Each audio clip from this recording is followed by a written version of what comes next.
Alors régulièrement, nous entendons que tel ou tel pays occidental annule la dette de tel ou tel pays africain. Qu'est-ce que cela signifie? Cela signifie simplement qu'on annule, par exemple, la dette d'un pays comme le Congo concernant un prêt qui a été consenti dans les années 60 ou 70 ou 80. Cela veut dire qu'on annule une dette qui date d'une trentaine ou d'une quarantaine d'années.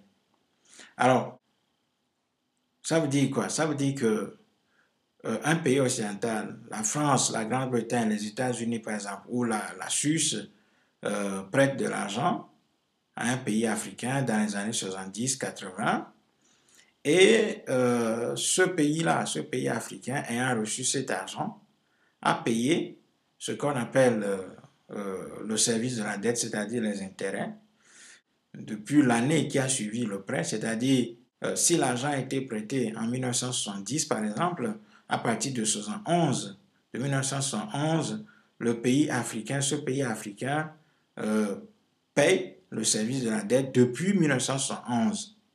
Et donc, si en 2010, par exemple, ce pays occidental dit effacer la dette de ce pays africain, cela veut dire que derrière, ce pays occidental a reçu 5 à 10 ou même 20 fois son argent. Voilà. C'est-à-dire que l'argent qui a été prêté aux pays africains dans les années 70 a été payé 10 fois, ou 5 fois, ou 20 fois, depuis 1971. Et donc, en annulant cette dette-là, il s'agit d'une ancienne dette qui a été déjà payée à plusieurs reprises sur ce qu'on appelle le service de la dette, c'est-à-dire les intérêts. Voilà. Donc, c'est le principal qu'ils annulent, c'est le capital qu'ils annulent après avoir reçu 5 à 10 fois ce montant sur le service de la dette, c'est-à-dire les intérêts qui ont été déjà payés. Ça, c'est la première opération. La deuxième opération, c'est qu'en réalité, on n'annule pas la dette des pays africains. Il s'agit d'une opération de communication qui permet aux pays occidentaux de continuer par voler l'Afrique et dans le même temps de donner l'impression qu'ils sont de bons samaritains, qu'ils sont au service de l'humanité éclopée, des gens qui sont pauvres, etc. En réalité, l'Afrique n'est pas pauvre. Donc, il s'agit d'une opération de communication. Alors, pourquoi? Tout simplement parce que les pays africains ne sont pas pauvres, je l'ai dit tantôt. Ce sont des pays appauvris. Et ça veut dire qu'il y a une énorme différence entre un pays pauvre et un pays appauvri. Qu'est-ce qu'un pays pauvre? Un pays pauvre, c'est un pays qui n'a rien, qui n'a même pas de sous-sol, qui n'a même pas de terre, qui n'a pas de cours d'eau, qui n'a rien, qui n'a pas de forêt, qui n'a rien du tout. On peut même dire qu'un pays pauvre n'existe pas en réalité.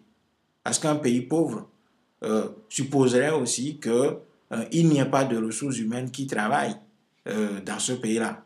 Or, sur la planète Terre, aucun pays n'existe sans population, sans peuple. Donc, en réalité, un pays pauvre n'existe pas. En revanche, ce qui existe, ce sont les pays appauvris. Donc, les pays appauvris, ce sont des pays dont les richesses ont été accaparées, volées, pillées par les Occidentaux depuis des siècles, en collaboration avec quelques 2 ou 3 personnes qui mettent au pouvoir, qui sont des préfets locaux, qui pillent les richesses du pays et les mettent entre les mains de leurs metteurs en scène, qui sont nichés à des milliers de kilomètres dans des palais présidentiels ou dans des tours de multinationales dans les pays occidentaux. Donc, les pays africains étant des pays appauvris, sont en réalité des pays riches. Ça veut dire que ces pays africains disposent des ressources. Nous savons tous que les pays africains produisent de l'or, du diamant, du café, du cacao, de l'huile de palme, de l'arachide, de la banane, des fruits, du coltan, de l'or, du diamant, du phosphate, du cuivre, de l'étain, du coltan, hein, et tout ça, toutes ces matières premières, du pétrole évidemment, du gaz. Donc tous ces pays-là ne peuvent pas être considérés comme des pays pauvres. Ce sont des pays appauvris. Et donc, ce qui se passe, c'est que une fois que les pays africains, avec les suppôts, les préfets locaux qui ont été placés à la tête de ces pays, contractent des dettes vis-à-vis des pays occidentaux, qu'est-ce qui se passe? Eh bien, une fois normalement que les pays africains n'arrivent pas à payer, qu'est-ce qui devait être fait? Les pays occidentaux mettent la main sur les richesses de ces pays, tout simplement. Voilà. Ils confisquent ces richesses et ils se payent là-dessus. Ils se payent là-dessus, ce qui est tout à fait normal. C'est comme dans les relations humaines. Dans les relations humaines, lorsque vous prêtez de l'argent à quelqu'un qui n'arrive pas à vous payer, qu'est-ce que vous faites? Tout d'abord, vous le sommez. Vous lui adressez une sommation de paiement. S'il ne paye pas, qu'est-ce que vous faites? Vous le mettez aux poursuites.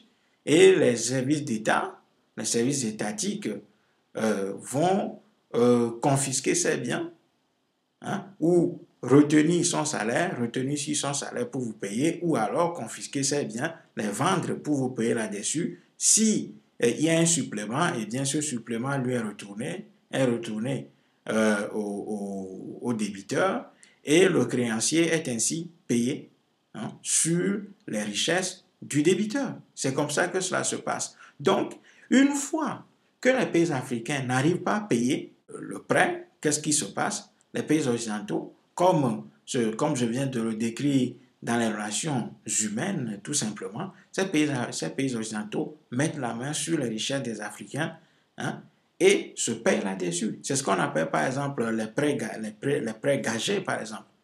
Hein, où la France, par exemple, ou bien un pays occidental, prête de l'argent à un pays africain et en revanche confisque sa production d'or ou de pétrole ou de diamants ou du café ou du cacao sur une période de 10, 20 ou 30 ans. Donc, en réalité, il n'y a pas d'annulation de dette. On ne peut annuler la dette des pays riches qui sont des pays africains. Qui sont des pays appauvris en réalité. Donc, première explication de cette supercherie de l'annulation de la dette des pays africains, c'est que, les pays occidentaux avaient déjà reçu par le truchement, par le canal des services de la dette, 5 à 10 fois, hein, le capital qu'ils ont prêté.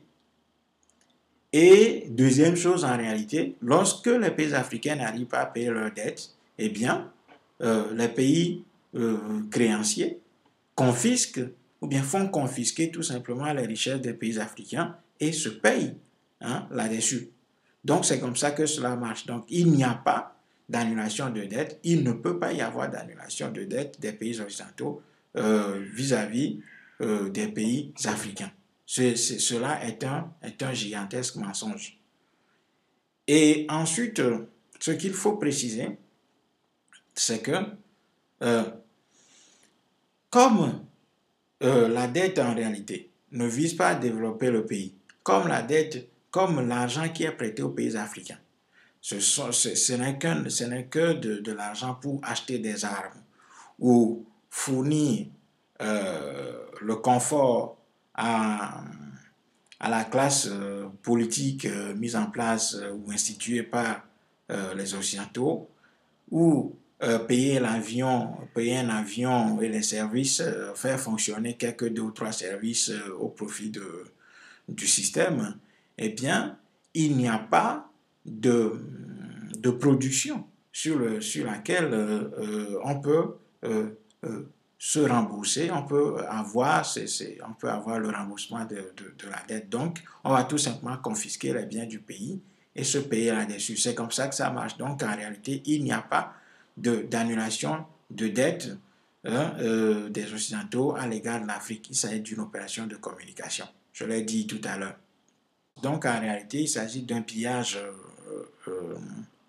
perpétuel En réalité, ça est un transfert de fonds, hein, des pays africains vers les pays du Nord. Donc, en réalité, en ce qui concerne la dette, par exemple, ce ne sont pas les pays occidentaux qui aident l'Afrique, mais c'est plutôt l'Afrique qui leur sert de terrain, de jeu où ils tirent d'énormes profits, d'énormes bénéfices en prêtant de l'argent aux dictateurs africains qui s'achètent des armes et qui installent des éléphants blancs, c'est-à-dire de gigantesques machines pourries, hein, qu'on déverse en Afrique et puis que ces dictateurs achètent et tout à prix d'or.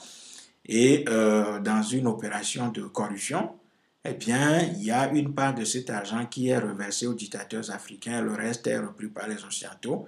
Et finalement, c'est les Africains qui travaillent pour payer effectivement cette dette-là. Donc, comme dans les relations humaines, lorsque quelqu'un n'arrive pas à payer sa dette, eh bien, on saisit ses biens. C'est de la même manière que les pays occidentaux saisissent les biens, hein, des pays africains pour se payer là-dessus. On l'avait vu avec le Congo, où par exemple,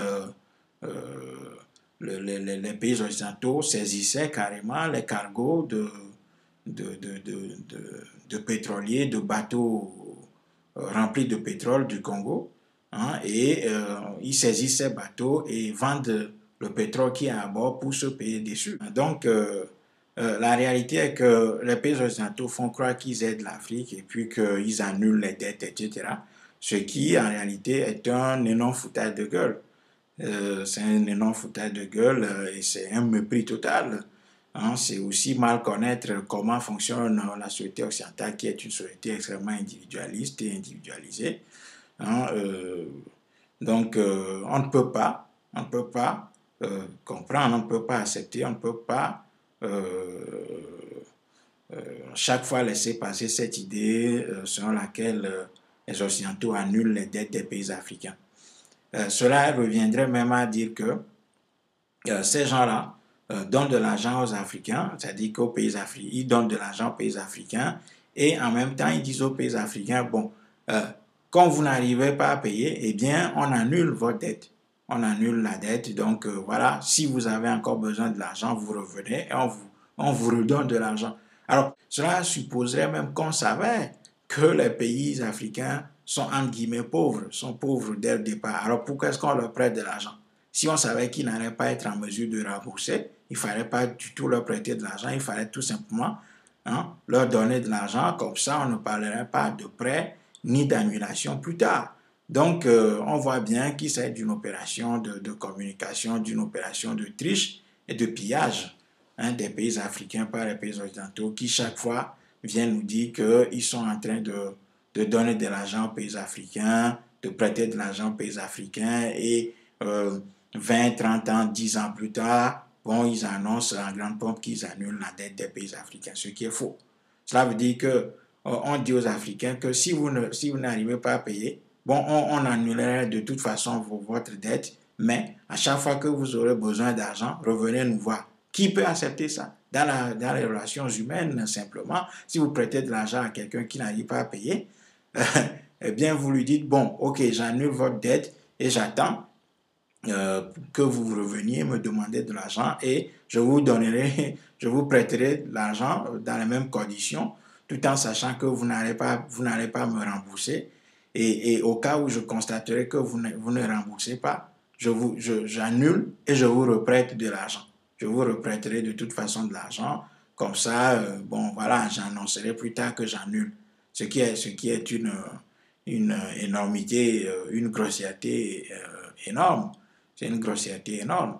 Donc, la réalité est que lorsque les pays africains n'arrivent pas à payer leurs dettes, tout simplement, lorsque les dictateurs africains n'arrivent pas à rembourser l'argent qu'on leur a donné pour leur confort personnel, clanique, etc., pour entretenir leur système, s'acheter des armes pour matraquer, pour tuer les populations, eh bien, les Occidentaux saisissent simplement, les richesses des pays africains et se font rembourser sur cette saisie-là. C'est aussi simple que ça. Le capitaliste ne peut pas prêter aux pauvres. C'est une règle d'or qu'il faut retenir. Le capitaliste ne peut pas prêter aux pauvres. le capitaliste prête avant tout et pour tout aux riches qui sont capables de payer. Donc, si on prête aux dictateurs africains, c'est parce qu'on sait que l'Afrique est riche et l'Afrique est dotée d'énormes ressources pour pouvoir rembourser, hein, les prêts qu'on lui accorde.